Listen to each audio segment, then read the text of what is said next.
Bismillahirrahmanirrahim. Assalamualaikum warahmatullahi wabarakatuh.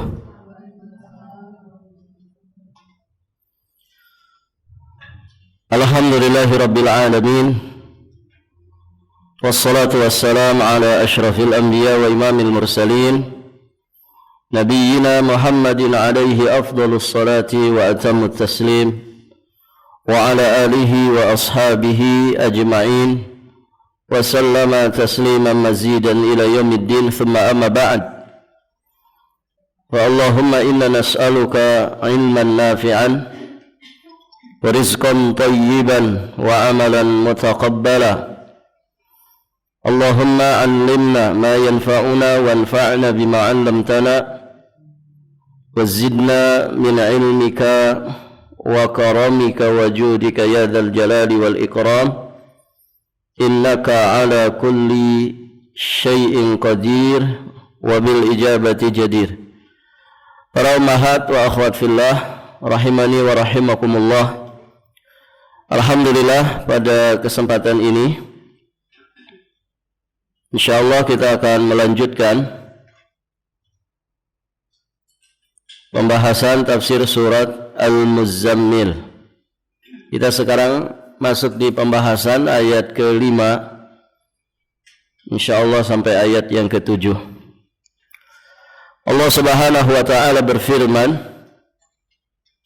ba'da a'udzu billahi as-sami'il 'alim minasy syaithanir rajim. Inna sanulqi 'alaika qawlan thaqila.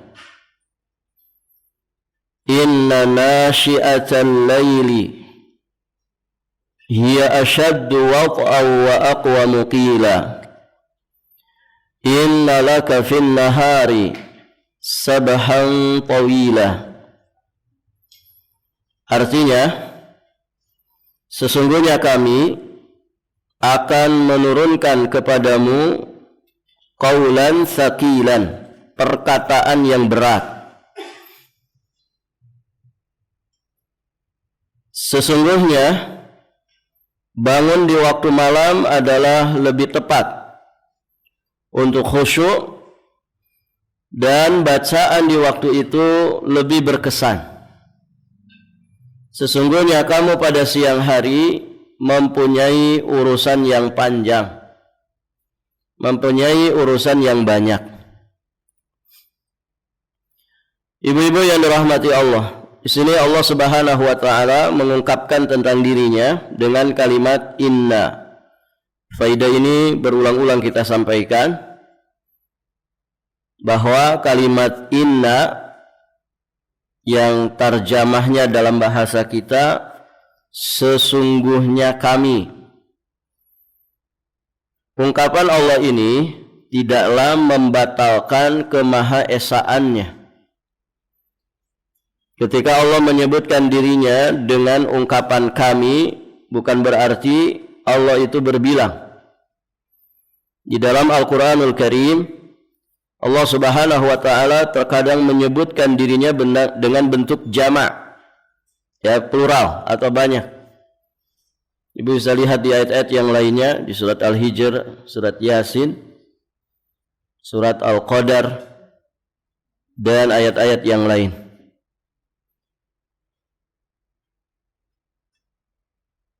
Firman Allah inna mengungkapkan tentang dirinya bahwa sesungguhnya kami, tidaklah menunjukkan bahwa Allah itu berbilang, namun hal itu bermakna pengagungan.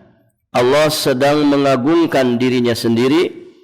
Allah Subhanahu wa taala sedang memuliakan dan menghormati dirinya sendiri, karena memang Allah adalah zat yang maha mulia, zat yang maha besar, zat yang maha agung, zat yang berhak untuk sombong, ya, berbeda dengan makhluknya. Makhluk tidak boleh memiliki sifat kibar, karena kibar itu miliknya Allah. Al-kibriya, ya, sifat keagungan, kesombongan, itu hanya milik Allah Subhanahu wa ta'ala. Makhluk tidak boleh sombong di hadapan sesama makhluk, apalagi di hadapan Allah Subhanahu wa ta'ala. Nah, sombong bagi makhluk itu maknanya batarul haq wa ghamtun nas, menolak kebenaran dan merendahkan, melecehkan atau meremehkan manusia.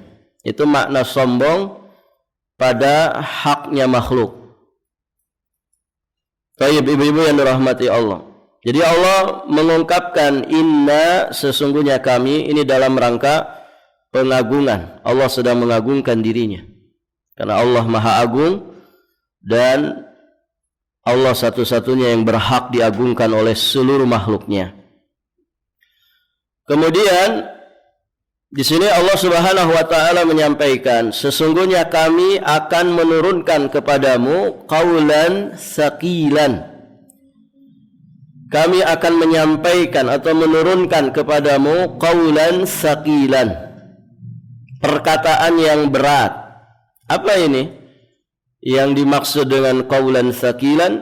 Para mufassir mengatakan makna dari qaulan saqilan adalah Al-Quranul Karim.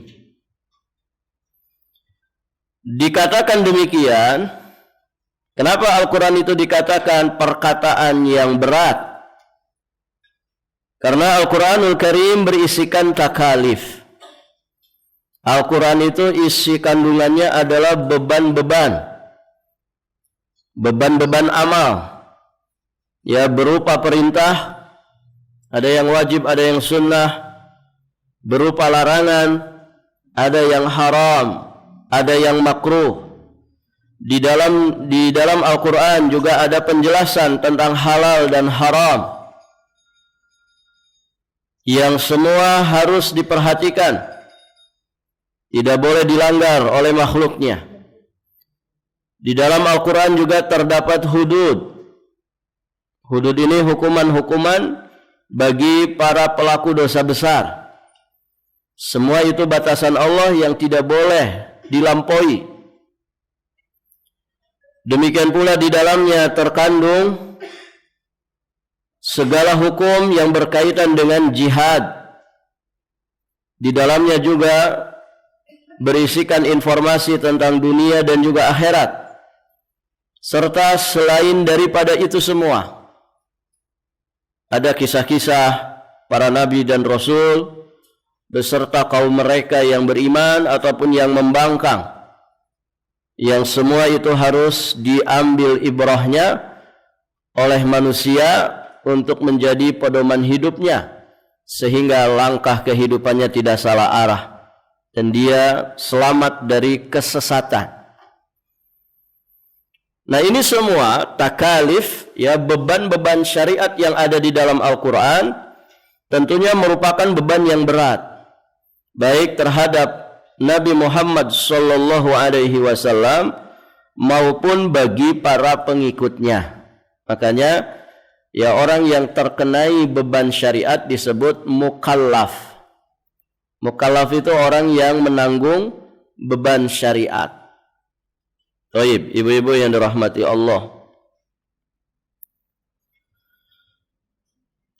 Dan tentunya tidak ada yang akan bersedia memikul beban yang berat ini kecuali mereka yang mendapatkan hidayah dari Allah, mendapatkan petunjuk dari Allah Subhanahu wa taala, dan beban ini tidak akan mungkin bisa dipikul kecuali oleh orang yang jiwanya dihiasi dengan iman dan tauhid.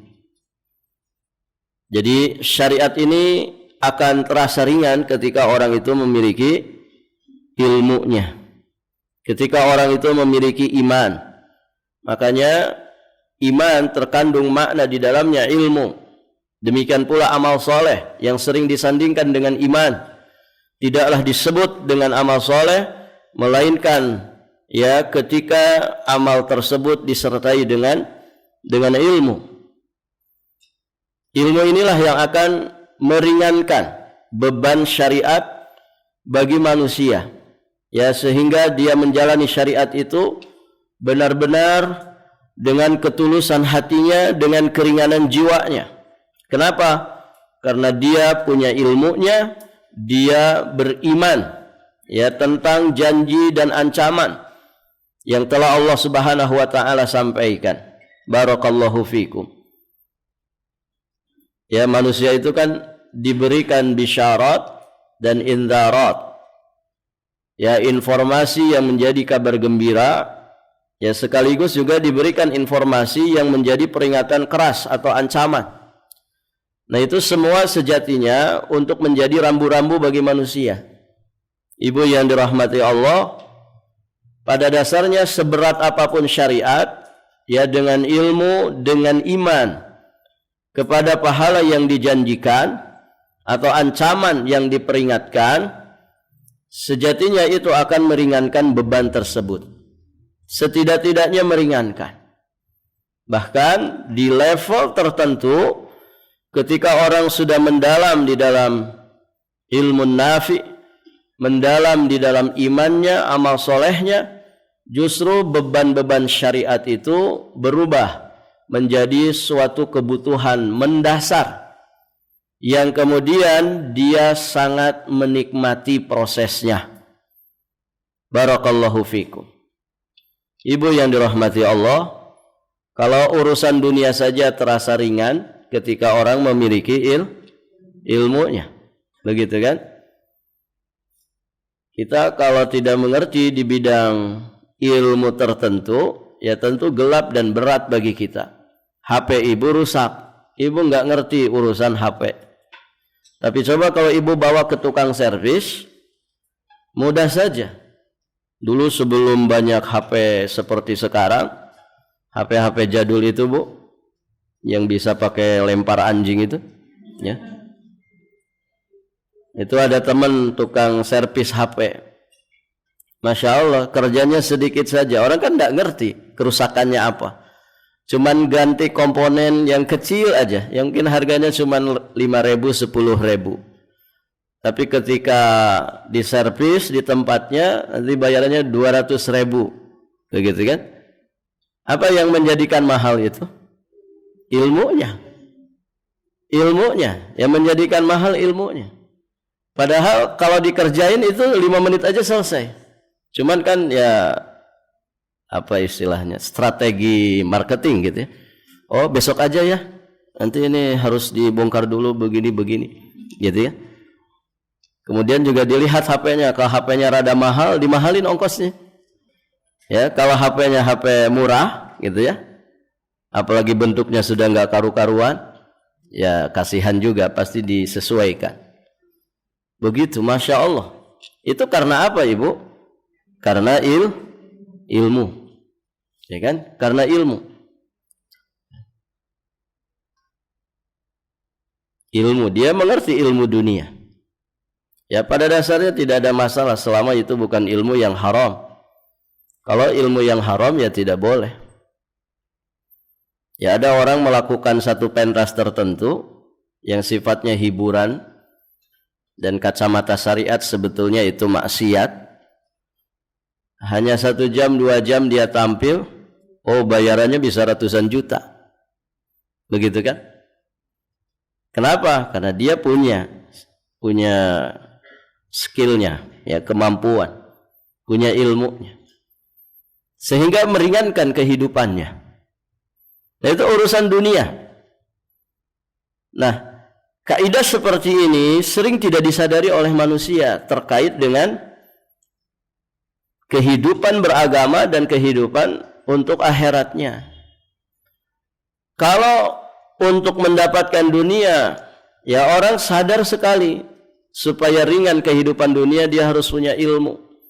Makanya sekolah tinggi-tinggi. Rata-rata ibu, kenapa orang sekolah tinggi-tinggi? Mesti kan tujuannya duniawi, biar nanti mudah kerja, masuk ke perusahaan besar, gajinya gede, ya jadi orang kantoran atau apapun itu dari target-target duniawi, gitu ya. Nah, dia lupa bahwa akhirat lebih butuh kepada itu.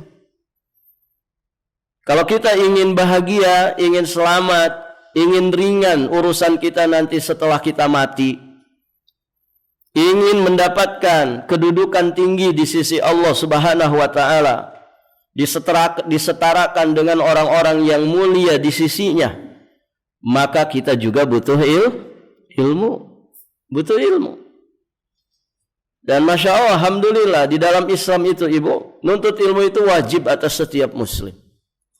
Bahkan itu kewajiban pertama, syariat pertama yang turun kepada Nabi Muhammad. Iqra bismi rabbikal ladzi khalaq. Jadi umat pembaca, umat pembelajar itu umat Islam. Barakallahu fikum. Cuman sangat disayangkan, gitu ya. Ibu, harusnya negara yang dikenal dengan kualitas pendidikannya harusnya Indonesia. Kenapa Ibu? Mayoritas muslim. Umat pembelajar itu umat Islam. Tapi kenapa kok yang dapat itu negara-negara kafir? Finlandia kah yang dikenal dengan pendidikannya? Atau mungkin Jepang? Atau negara-negara yang lain yang mungkin di situ minoritas Islamnya. Ya seharusnya kita, karena umat pembelajar itu adalah umat Islam. Minat baca masyarakat kita itu sangat rendah sekali, apalagi musim gadget seperti sekarang. Orang malas beli buku fisik itu. Sempat viral kan buku-buku toko-toko buku pada gulung tikar. Nggak ada yang beli, nggak laku. Majalah sudah bukan zamannya. Koran, ya dulu koran Masya Allah tiap pagi ada berapa jenis koran. Nah, sekarang tinggal sisa sedikit saja. Orang malas baca, mending baca di HP gitu kan. Yang penting ada kuota kan gitu. Makanya fitnah dunia yang biasanya 3 sekarang tambah 4 gitu. Harta, tahta, wanita, dan kuota gitu ya. Nah itu ibu-ibu yang dirahmati Allah. Jadi bergeser. Orang malas ya pakai buku fisik, ya mending di HP saja kan sama juga baca. Taib, ibu-ibu yang dirahmati Allah. Maka umat Islam itu umat pembelajar. Nah, ibu-ibu yang dirahmati Allah Subhanahu wa taala, beban syariat ini berat kecuali bagi orang-orang yang berilmu. Yang dengan ilmu ini dia mendapatkan hidayah taufik, menjadi terang benderang perjalanan kehidupannya lahir batinnya, dunia bahkan sampai di kehidupan akhiratnya. Maka bersyukurlah kalau Allah Subhanahu wa taala memudahkan kita untuk terus menjadi pembelajar. Harus belajar terus. Enggak ada istilah hatam belajar itu.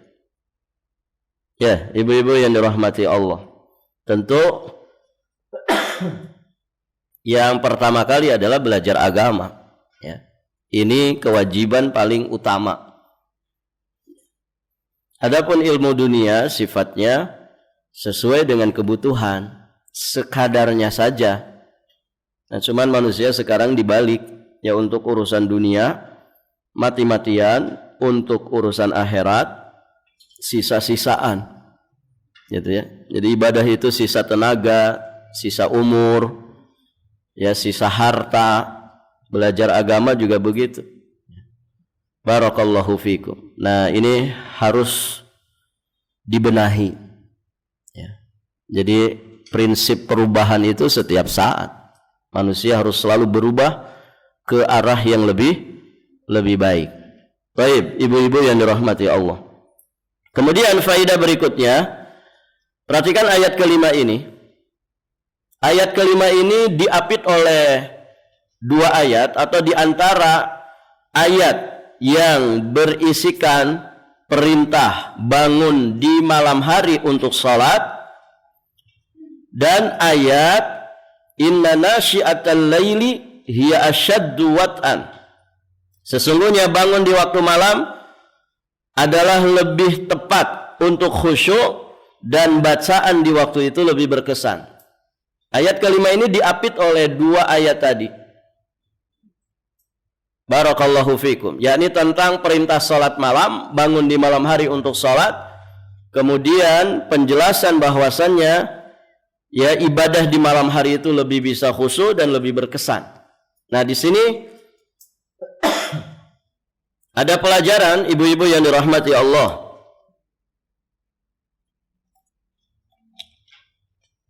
Jadi setelah Allah perintahkan sholat malam, bangun di malam hari untuk sholat, dan jelas itu adalah perkara berat, illa man rahimah rabbuh, kecuali mereka yang dirahmati Allah subhanahu wa ta'ala. Maka berikutnya Allah subhanahu wa ta'ala memberitahukan, a'lamahu, Allah subhanahu wa ta'ala memberitahukan kepada Nabi sallallahu alaihi wasallam bahwa Allah telah mempersiapkan beliau untuk mengemban perintah yang lebih berat dari sekedar perintah salat malam. Apa perintah yang lebih berat itu? Tanggung jawab dan beban yang lebih berat itu, yakni hamlur risalah wa iblaghuha, mengemban risalah dan mendakwahkannya. Baik, ibu-ibu yang dirahmati Allah, waktu siang dan waktu malam lebih banyak mana? Lebih banyak siang, lebih panjang siang, ibu ya, betul kan? Kalau malam kan dari terbenam matahari sampai terbitnya fajar shadiq, waktu subuh. Mungkin ya rata-rata 10 sampai 11 jam saja. Tapi kalau siang itu bisa 13 jam. Begitu ya. Bahkan di sebagian wilayah ada yang siangnya itu lebih panjang. Biasanya di musim panas, siangnya lebih panjang, malamnya lebih pendek. Itu kalau di musim panas. Negara-negara yang ada musim panas biasanya begitu. Jadi subuhnya jam 6 pagi, maghribnya setengah 7 malam. Jam 6 itu masih gelap, belum terbit matahari. Berarti kan siangnya lebih panjang. Terbalik. Siangnya lebih panjang. Iya, subuhnya itu sangat malam, tapi maghribnya sangat subuhnya agak malam, ya, maghribnya malam, ya. Jadi subuhnya misalkan jam 4 sudah sholat subuh, tapi terbenam mataharinya setengah 7 malam. Berarti kan siangnya lebih panjang. Itu biasanya di musim panas. Kalau di musim dingin malamnya yang lebih panjang.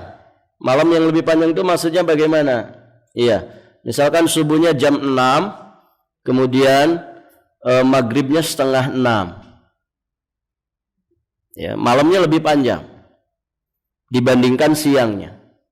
Bahkan ada yang negara yang antara sahur dan buka puasa itu sangat berdekatan karena siangnya yang begitu panjang. Jadi jam 9 malam terbenam matahari, begitu ya. Nanti jam 2 malam dia sudah sahur.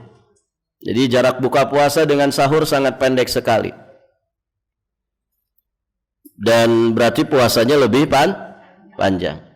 Kita bersyukur ya di Indonesia ini secara geografis waktu kita ini waktu yang sangat pas.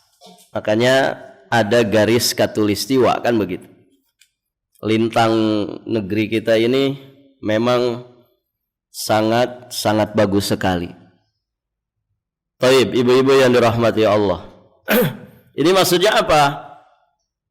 Ya, ibu yang dirahmati Allah, salat malam itu ya durasinya tidak terlalu panjang, hanya mengandalkan waktu malam saja. Itu pun dimulai dari ba'da isya, taruhlah jam 8 kita selesai isya sampai datang waktu subuh, begitu ya, bukan dari maghrib.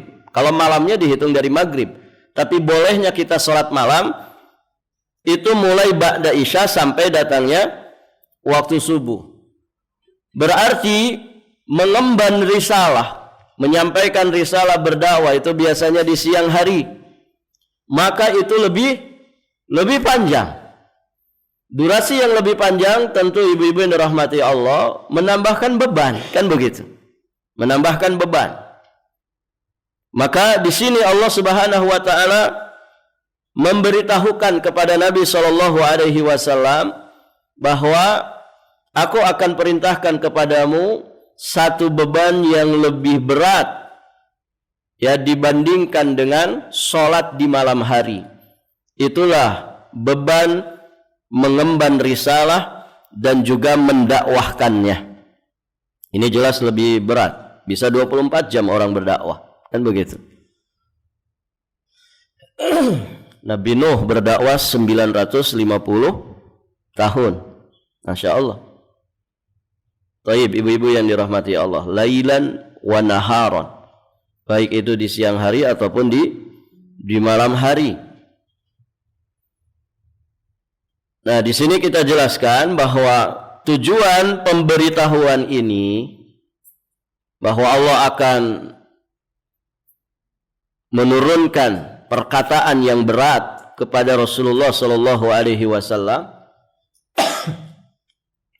Tujuan pemberitaan ini supaya Nabi sallallahu alaihi wasallam bersiap untuk menghadapi beban-beban berat di hadapannya. Menghadapi berbagai macam peristiwa yang besar dan sangat dahsyat. Ya, tidak hanya mengganggu, mengusik kehormatan beliau, namun juga bisa mengancam nyawa beliau. Ada fitnah keji yang dihembuskan, ada ancaman yang sangat keras, ada intimidasi, ada pendustaan, ada gangguan dari kaumnya akibat turunnya wahyu dari Allah Subhanahu wa taala kepada beliau yang kemudian beliau sampaikan kepada kaumnya. Nah, ini tentu beban yang sangat berat sekali. Maka Allah beritahukan supaya Nabi mempersiapkan jiwa raganya, mempersiapkan mentalnya, bahwa yang diturunkan ini adalah qaulan saqilan, perkataan yang berat. Taib, ibu-ibu yang dirahmati Allah.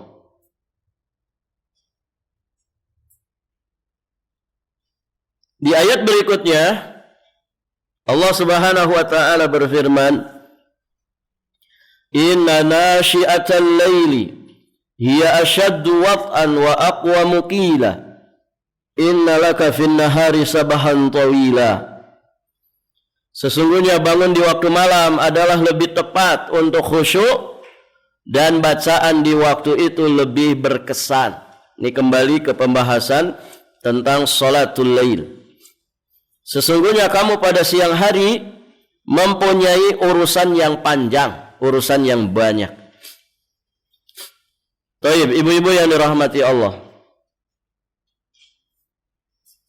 Faidah dari ayat-ayat ini, dua ayat ini. Pertama, salat malam itu lebih utama dari salat di siang hari. Salat di malam hari ini secara khusus salat. Secara umum yakni ibadah. Ibadah di malam hari itu lebih utama dibandingkan ibadah di siang hari. Makanya salat di siang hari ada berapa, Bu, yang wajib?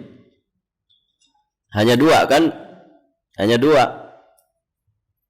Kemudian salat di malam hari ada berapa? Ada 3 yang wajibnya. Masya Allah, ini kasih sayang Allah. Kebayang kalau salat itu ngumpul di siang hari 4 kali gitu misalkan. Maka ibu-ibu yang dirahmati Allah, akan ada banyak kondisi yang memberatkan untuk kita bisa maksimal ibadah di siang hari. Kenapa demikian? Karena siang hari ya manusia keluyuran semuanya, kesana kemari. Manusia beraktivitas dengan berbagai macam aktivitas dunianya. Barakallahu fikum. Maka salat di malam hari lebih utama daripada salat di siang hari. Ibadah di malam hari lebih utama daripada ibadah di siang hari. Karena beberapa hal yang disebutkan oleh Allah Subhanahu wa taala di sini. Kenapa ibadah di malam hari itu lebih utama? Asyaddu wat'an, itu yang pertama. Karena lebih tepat untuk khusyuk dan lebih kuat mengisi jiwa. Kenapa? Karena suasana hening. Suasana heningnya malam dan kosongnya hati dari hiruk pikuk aktivitas dunia. Ya, rata-rata ibu orang di malam hari sudah tidak berkegiatan. Betul kan ibu? Beda dengan siang hari. Coba ibu habis dari sini saja pasti merencanakan macam-macam ini. Ya kan? Ada yang mau ketemu langganannya. Mungkin ada yang habis ini belanja ke pasar, habis ini mau ke bank, habis ini mau ke ATM, habis ini mau belanja. Begitu kan? Kalau siang hari. Beda dengan malam hari. Malam hari cenderung hati manusia kosong dari kesibukan dunia. Barakallahu fikum. Maka ibadah di malam hari itu sangat lebih tepat untuk kita khusyuk. Dan lebih bisa mengisi jiwa kita. Kemudian yang kedua, wa aqwamu qilan. Bacaan di waktu itu lebih berkesan. Kenapa demikian? Karena lebih mudah untuk menyinkronkan antara bacaan lisan, pendengaran telinga, dan tadabbur serta tafakkurnya hati. Iya. Jadi orang kalau ibadah di malam hari tentu akan lebih sangat berkesan ketimbang ibadah di siang hari. Ibu, di siang hari mungkin kita susah nangis. Tapi kalau di malam hari dalam kesendirian kita berkhalwat dengan Allah Subhanahu wa taala, akan sangat mudah orang itu kemudian jujur kepada dirinya sendiri tentang segala kelemahannya, kekurangannya, aib, cacatnya, kesalahan-kesalahan dan juga dosa-dosanya. Orang itu cenderung lebih bisa jujur kepada dirinya saat dia di malam hari. Begitu. Maka pantas kalau kemudian ibadah saat itu lebih khusyuk dan lebih berkesan. Baik. Apalagi ibadah di malam harinya di depan Ka'bah. Oh, lebih berkesan lagi. Atau di raudhah, itu parfumnya nempel aja di hidung, ya kan? Itu ibu-ibu yang dirahmati Allah. Orang yang hatinya keras membatu saja, kalau di sana itu mencair, ya. Air matanya membeku, di sana air matanya mencair, ya. Dan itu bukan settingan, betul-betul alamiah. Fitrahnya yang masih lurus tidak bisa membendung itu. Orang, Masya Allah, ya saya kan kadang bawa jamaah yang baru pertama kali umroh. Itu kalau sudah turun lift atau eskalator tangga ke bawah itu ke pelataran yang sejajar dengan Ka'bah, itu saya lihat ke belakang, Masya Allah, gitu. Semuanya pada ingsek-ingsekan, ibu ya. Semuanya pada bercucuran air mata. Itu sekedar ngelihat, gitu. Sekedar baru melihat. Begitu berkesan. Nah ini luar biasa. Jadi Masya Allah, ibu yang dirahmati Allah, maka segala sesuatu yang menjadi wasilah untuk kita bisa khusyuk dalam beribadah, terutama ibadah di malam hari, itu ya selayaknya diperhatikan. Ya, misalkan suasana tempat dibuat sedemikian rupa kita nyaman beribadah. Ya, mau kena, ya, jangan sampai 2 bulan gak dicuci-cuci, gitu ya. Baunya gak karu-karuan, cimetian, gitu ya. Banyak noda-noda hitam, biasanya di jidatnya itu, gitu ya. Jangan sampai seperti itu. Jadi lagi sholat itu hidungnya gak nyaman, begitu ya. Baunya gak karu-karuan. Sejadahnya sudah berapa lama ini nggak dicuci, karpetnya, begitu ya. Kalau ada karpetnya, Pokoknya ya usahakan ya tempat itu, karena tempat itu berpengaruh. Nah, itu buktinya tadi kalau orang di depan Ka'bah kan luar biasa. Nah, setidak-tidaknya ya kita kondisikan ya di rumah itu kalau mau sholat, kondisikan tempatnya yang nyaman, yang bisa membawa kita kepada kehusyuan, begitu ya. Pakaiannya, tempatnya, badan kitanya, gitu ya. Bersiwak dulu kalau mau sholat malam, itu akan lebih baik. Ya, barakallahu fikum. Kemudian ibadah di malam hari itu lebih mendorong jiwa untuk ikhlas dengan tingkat tinggi. Kenapa?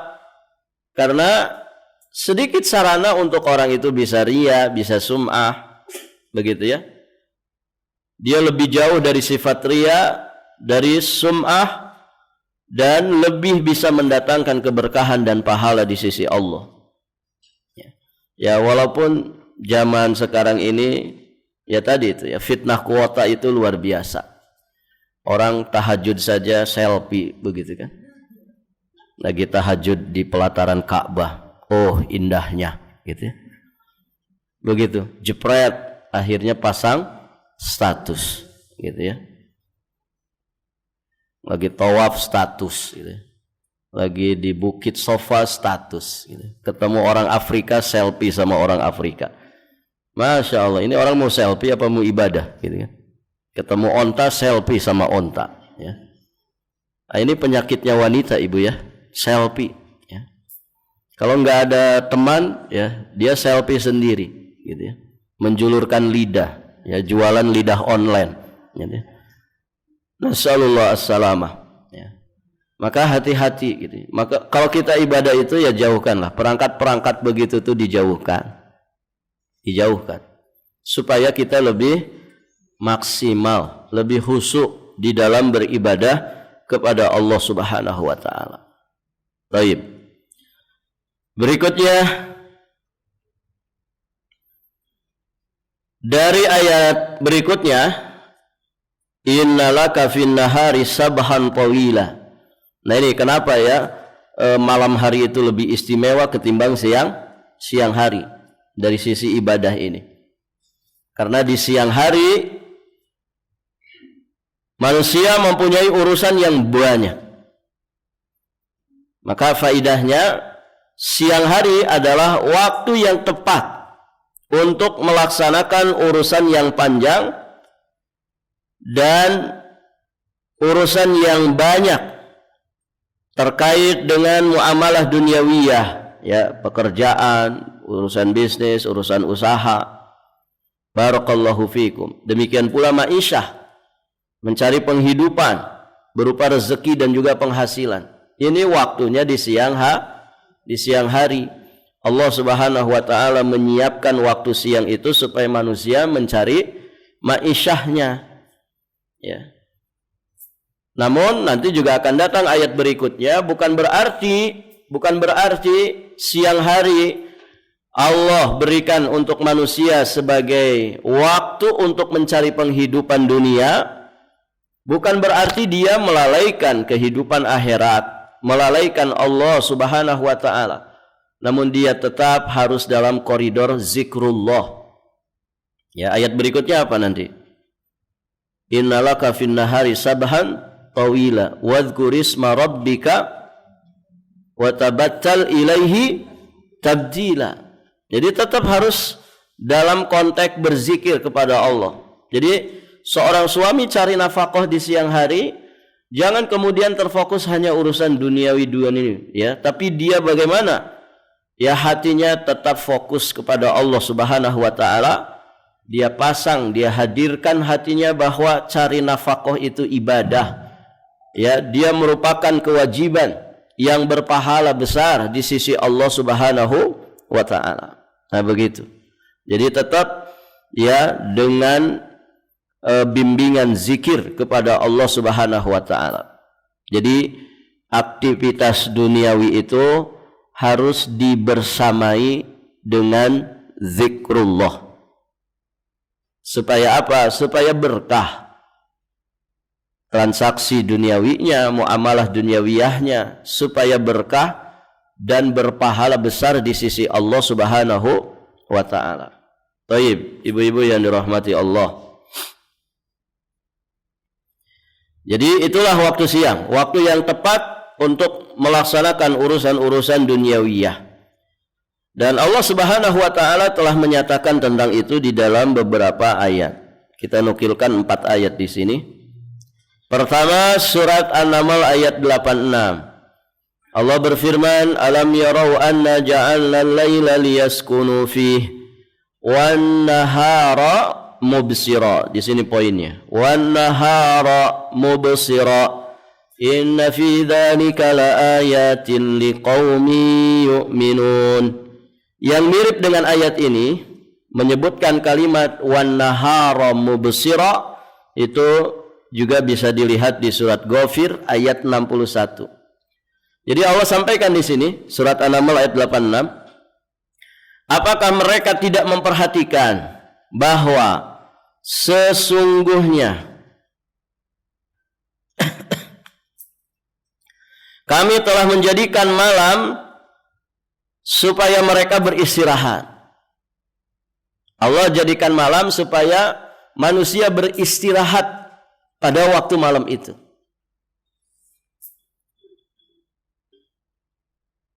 Dan apakah mereka tidak memperhatikan bahwa Allah menjadikan siang itu menerangi mereka?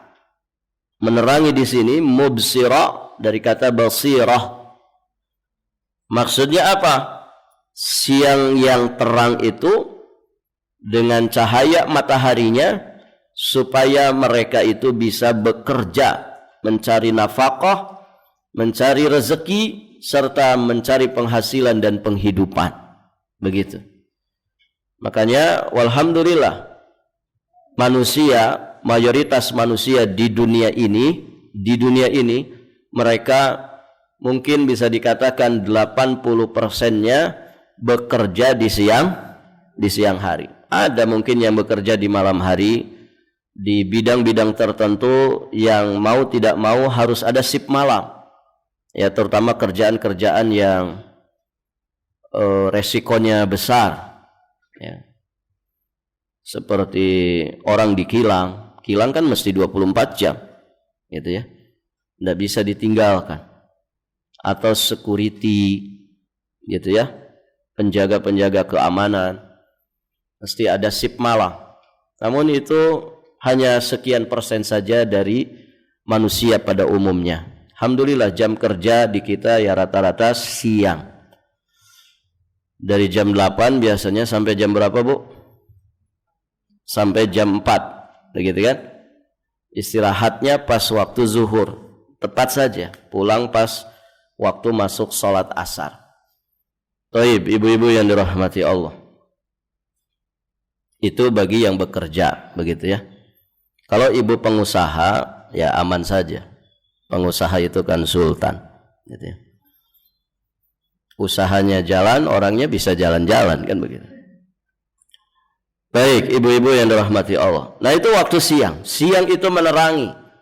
Ada cahaya matahari yang cocok bagi manusia untuk berkegiatan duniawiyah. Ya, sekitar 8 jam setiap harinya. Baik, nah itu standar orang bekerja di siang hari. Menghabiskan 1/3 dari waktunya. Jadi kalau orang bekerja 30 tahun, selama 30 tahun, maka full kerjanya itu sebetulnya 10 tahun. Karena 1/3-nya. Taib, ibu-ibu yang dirahmati Allah. Di surat Al-Qasas ayat 73 Allah juga berfirman, wa min rahmatihi ja'ala lakumul laila wan nahara litaskunu fihi wa litabtaghu min fadlihi wa la'allakum tashkurun. Dan karena rahmatnya Dia jadikan untukmu malam dan siang supaya kamu beristirahat pada malam itu dan supaya kamu mencari sebagian dari karunia-Nya pada siang hari. Sok yang tani silakan di siang hari, yang nyari ikan, silahkan nyari ikan di siang hari, begitu ya. Walaupun kadang nyari ikan di malam hari. yang jadi pegawainya manfaatkan waktu siang, yang jualan dagangnya silahkan manfaatkan waktu siang, ya, dan demikian seterusnya. Itu kasih sayang Allah Subhanahu wa taala. Malam untuk istirahat dan untuk beribadah, siangnya untuk mencari penghidupan dunia.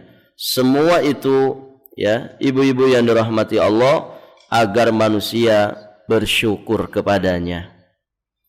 Kemudian di ayat yang lain di surat An-Naba ayat 11, wa ja'alna an-nahara ma'asya, dan kami menjadikan siang itu untuk mencari penghidupan. Iya, memang kerja di malam dengan di siang hari, enak di siang hari, kan begitu. Itu sudah fitrah manusia, tidak boleh dilawan, jangan dibalik-balik, karena kalau dibalik-balik rusak kita. Jasad ini rusak, ibu, kalau kemudian sering begadang. Coba tanya dokter, apa bahayanya sering begadang? Ginjal hancur, jantung hancur, organ-organ dalam harusnya istirahat, tidak istirahat, gitu ya.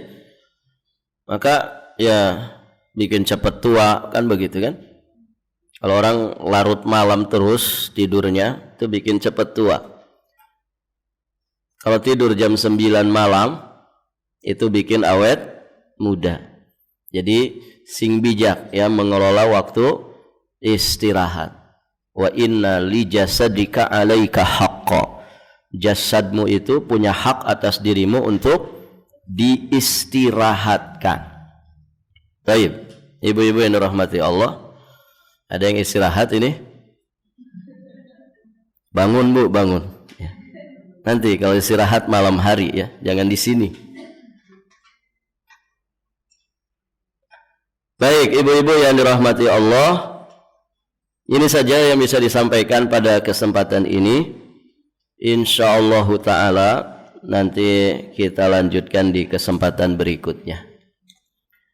Ibu, Jumat depan sepertinya saya masih di tempat safar.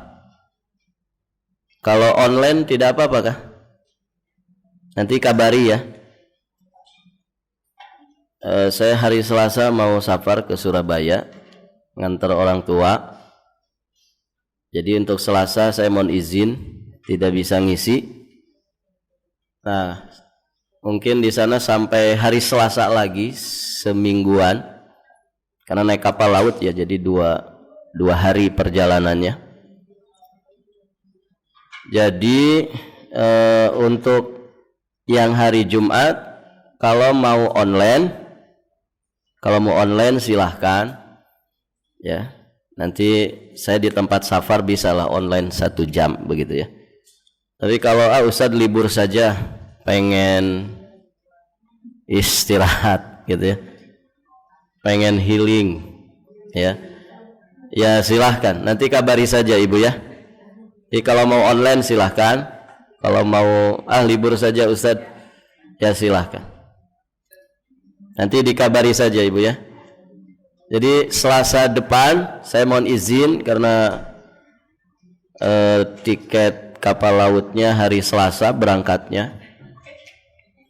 Terus Jumat insya Allah bisa. Ya, kalau memang mau online silahkan. Ya, kalaupun mau libur ya tidak mengapa.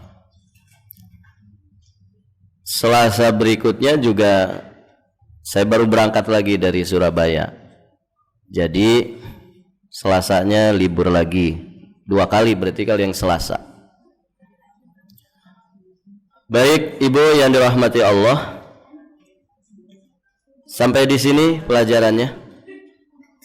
Semoga bermanfaat. Ibu cukup sampai di sini ya. Sudah hampir 11:30. Kita akhiri, kita tutup. Subhanakallahumma bihamdik, asyhadu an la ilaha illa anta astaghfiruka wa atubu ilaik. Assalamualaikum warahmatullahi wabarakatuh.